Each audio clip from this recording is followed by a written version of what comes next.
Hey, my name is Lindsay, and today I want to tell you about this great book I just read. The book is called Curious George Takes a Job.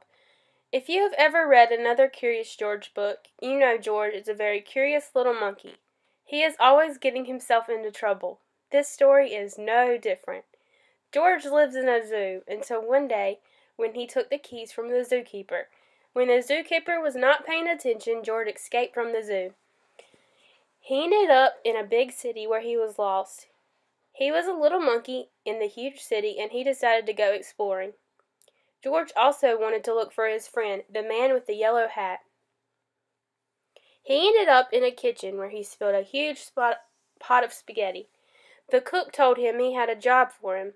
George was then brought to a hotel where he was asked to wash all the windows. He promised he would not be curious and get into trouble, so he decided to not look in the windows he was washing. Of course he looked in one of the windows and saw some painters. George thought some painting sounded more fun than washing windows. When the painters left, George painted the room his own design. George then was chased by the painters until he fell and broke his foot. While in the hospital, he became friends with the doctors and nurses. He couldn't be curious because he couldn't walk. That day, the man with the yellow hat picked up a newspaper and read about a monkey causing trouble in the city.